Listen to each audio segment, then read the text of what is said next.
Hello friends, welcome to my channel. ఈరోజు నేను సాయిరాజ్ ట్రావెల్స్లో భద్రాచలం నుంచి హైదరాబాద్ అయితే ట్రావెల్ చేయబోతున్నాను. నాకు ఈ బస్ చాలా కంఫర్టబుల్గా అనిపించింది. అసలు చాలా తక్కువ ప్రైస్లో ఇంత కంఫర్టబుల్గా జర్నీ అయితే అవుతుందని అనుకోలేదు. ఈ బస్లో సీట్స్ రిక్లైనింగ్ కూడా చాలా బాగుంది, చాలా బాగా బెండ్ అవుతుంది. లోపల కూడా అసలు ఎటువంటి సౌండ్స్ కానీ ఏం లేవు, చాలా మంచిగా పడుకుని ట్రావెల్ చేయొచ్చు. మన పైలట్ వచ్చేసి సంపత్ అనమాట. ఈరోజు యంగెస్ట్ పైలట్ అని చెప్పొచ్చు ఈ రూట్లో అయితే. ఇక కాసేపు క్యాబిన్ రైడ్స్ అయితే ఎంజాయ్ చేయండి.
ఇక్కడ రైట్ సైడ్ అయితే బొలెరో ట్రక్ పంచర్ అయితే పడింది అనుకుంటా.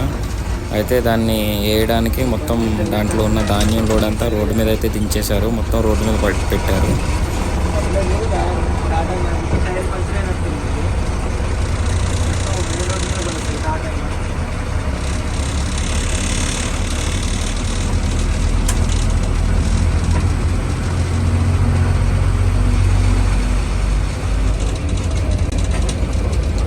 మనం ఇప్పుడు ఖమ్మం అయితే రీచ్ అయిపోయాం అనమాట. ఇది ఖమ్మం ఎంట్రన్స్ నుంచి మనం ఇక్కడ నుంచి రైట్కి వెళ్తే బైపాస్లో అంటే ఊరికి టచ్ చేయకుండా డైరెక్ట్గా సూర్యాపేట అయితే వెళ్ళిపోవచ్చు. ఇలా రైట్ సైడ్ నుంచి వెళ్తే మనం లెఫ్ట్ సైడ్ తీసుకుని లెఫ్ట్ సైడ్ నుంచి మనం ఖమ్మం ఊర్లోకి అయితే వెళ్తాము. ఎందుకంటే మనకు ఖమ్మం ఊర్లో డ్రాప్స్ అయితే ఉన్నాయి. ఒక 2 ప్యాసింజర్స్ ఏమో దిగేదైతే ఉందని చెప్పాడు డ్రైవరు. ఆ 2 పర్సన్స్ని దింపేసి మనమైతే మళ్ళీ హైవేకి అయితే ఎక్కేస్తాము.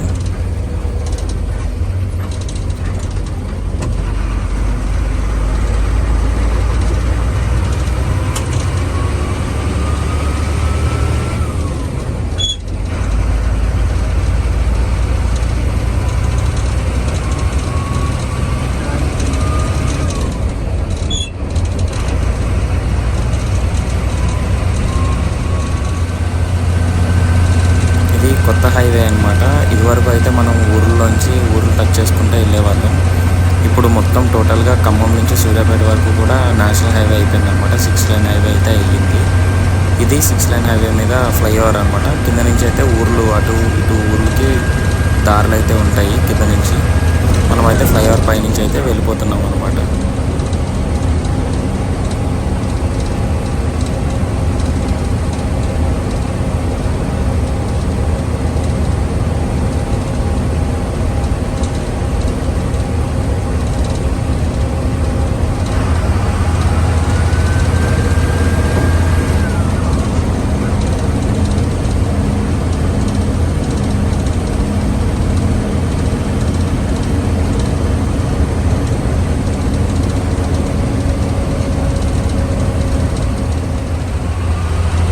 ఇప్పుడైతే మనం టోల్గేట్లోకి అయితే ఎంటర్ అవ్వబోతున్నాం అనమాట. ఈ టోల్గేట్ వచ్చేసి ఖమ్మం టు సూర్యాపేట మధ్యలో ఈ కొత్తగా కట్టిన హైవే మీద అయితే ఉంది ఈ టోల్ గేట్. పాపం చలి అయితే బాగా వేస్తుందంట, అసలు బాగా చలేస్తుంది, అసలు తట్టుకోలేకపోతున్నా అని చెప్తున్నారు. అవును నిజమే, నాకు కూడా తెలుసు, నేను కూడా డ్రైవర్నే కాబట్టి నాకు కూడా ఎక్స్పీరియన్స్ ఉంది. చాలా చలి వేస్తుంది ఈ చలికాలం. కాళ్ళకైతే సాక్స్ వేసుకోవడం మంచిది, షూస్ వేసుకోవడం మంచిది. కానీ ఈ BS6 బస్సెస్ వచ్చిన తర్వాత ఈ షూస్ అండ్ చెప్పల్స్ ఏమైనా యూజ్ చేస్తుంటే మైలేజ్లు అయితే రావట్లేదు. దానికి దీనికి లింక్ ఉంది. సో చెప్పులు లేకుండానే తోలాల్సి వస్తుంది అనమాట. కానీ చలికి మాత్రం చాలా ఇబ్బంది అవుతుంది. ఇదైతే కొత్త టోల్ గేట్ అనమాట.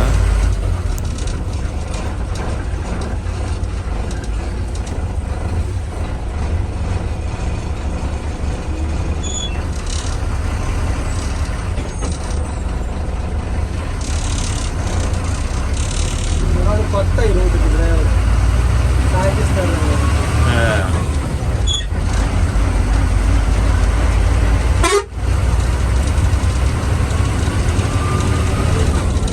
మనం అలా ట్రావెల్ చేస్తూ ఫైనల్గా సూర్యాపేట అయితే రీచ్ అయిపోయాం. సూర్యాపేటలో టీ బ్రేక్ అయితే ఆగింది.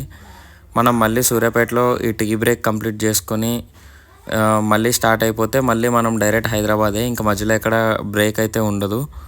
ఇంకా సూర్యాపేట టు హైదరాబాద్ కూడా సింగిల్ హైవే అనమాట. మనమైతే మళ్ళీ హైవే మీదే వచ్చాము, హైవే మీదే ఉన్నాం. ఇక్కడ నుంచి ఇంకా స్టార్ట్ అయిపోదాం. ఈ బ్రేక్ కంప్లీట్ అయిన తర్వాత మనమైతే మళ్ళీ స్టార్ట్ అయిపోయాం అనమాట. మన ముందైతే BSR ట్రావెల్స్ బస్సు అయితే వెళ్తుంది. అది కూడా భద్రాచలం నుంచి స్టార్ట్ అయిన బస్సే, బట్ ఫుల్ AC స్లీపర్ అనమాట అది. మన బస్సు వచ్చేసి non AC seater. But seater అయినా కూడా నాకు స్లీపింగ్కి కంఫర్టబుల్గా అనిపించింది. సీట్స్ అయితే చాలా బాగా రిక్లైన్ అయినాయి. వాల్వోలో ఎంత అయితే రిక్లైన్ అవుతాయో అంటే వెనక్కి ఎంత అయితే బెండ్ అవుతాయో సేమ్ అంతవరకు బెండ్ అయినాయి అన్నమాట. కూర్చొని ట్రావెల్ చేయాలి అనుకునే వాళ్ళకి ఈ బస్సు అయితే బెస్ట్ బస్సు. నాకైతే జస్ట్ 450 రూపీస్లోనే టికెట్ అయితే దొరికింది. బెస్ట్ బడ్జెట్లో ఎవరైనా ట్రావెల్ చేయాలి అనుకుంటే ఈ బస్సుని అయితే నేను రిఫర్ చేస్తాను అనమాట, సాయిరాజ్ ట్రావెల్స్. నేను ఇచ్చే సజెషన్ ఏంటంటే ఎవరైనా కూడా డైరెక్ట్గా వెబ్సైట్ ఓపెన్ చేసి వెబ్సైట్లో టికెట్ బుక్ చేసుకోండి. రెడ్ బస్కి, అభి బస్ కంటే డైరెక్ట్గా వీళ్ళవే ఓన్ వెబ్సైట్స్ అయితే ఉంటాయి. ఓన్ వెబ్సైట్ నుంచి టికెట్ బుక్ చేసుకుంటే మీకు టికెట్ ఫేర్ అనేది చాలా తక్కువకు వస్తుంది.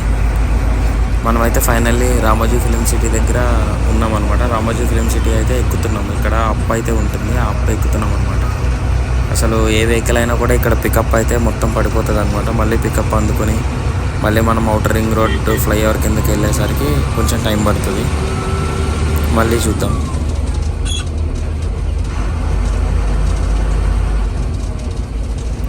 మనం ఫైనల్గా అప్ అయితే ఎక్కేసి మళ్ళీ పికప్ అయితే అందుకున్నాం. మనం ప్రస్తుతం ఔటర్ రింగ్ రోడ్ ఫ్లైఓవర్ కింద నుంచి అయితే ట్రావెల్ చేస్తున్నాం అనమాట. నెక్స్ట్ ఇంకో 2 ఊర్లు అయితే ఉంటాయి. ఊర్లు కాదు, ఏరియాలు అని చెప్పొచ్చు. హైత్ నగర్ అండ్ వనస్థలపురం అనమాట. అవి 2 క్రాస్ చేసి వచ్చాక ఎల్బీ నగర్. మనం ఫైనల్గా ఎల్బీ నగర్ అయితే రీచ్ అయిపోయాము. ఇది ఎల్బీ నగరే ఇప్పుడు మనం ఉన్నది. కనిపిస్తున్నది కదా, అది ఫ్లైఓవర్ అనమాట. కింద ఎల్బీ నగర్ సెంటర్లోకి వెళ్ళకుండా డైరెక్ట్ ఫ్లైఓవర్ మీద నుంచి వెళ్తే డైరెక్ట్ ఎల్బీ నగర్ మెట్రో స్టేషన్కి అయితే వెళ్ళిపోతాం. కానీ మనం ప్యాసింజర్స్ని డ్రాప్ చేయాలి కాబట్టి కంపల్సరీ ఈ ఫ్లైఓవర్ కిందకి అయితే వెళ్ళాలి. 4:15కి అయితే మనం ఎల్బీ నగర్ అయితే రీచ్ అయిపోయాం. నెక్స్ట్ మియాపూర్ ఎన్ని గంటలకు వెళ్ళిందో నేనైతే చూపిస్తాను. యాక్చువల్లీ వీడియో అయితే షూట్ చేయడం కుదరలేదనమాట సిటీలోని. అందుకనే నేను ఆల్రెడీ ప్రీవియస్గా రికార్డ్ చేసిన వీడియోనే పోస్ట్ చేస్తున్నా. జస్ట్ మీకు వీడియో అయితే అప్డేట్ చేయడం కోసం చెప్తున్నా అనమాట. నేను ఫైనల్గా మియాపూర్ రీచ్ అయ్యేసరికి 5:23 అయితే అయ్యింది. 5:23కి నేనైతే మియాపూర్లో దిగాను. దిగిన తర్వాత వీడియో అయితే రికార్డ్ చేద్దాం అనుకున్నా కానీ ట్రాఫిక్ వల్ల కుదరలేదు. నా వీడియో కనుక మీకు నచ్చితే నా ఛానల్ని సబ్స్క్రైబ్ చేసుకుని పక్కన ఉన్న బెల్ ఐకాన్ ఆన్లో పెట్టుకోండి.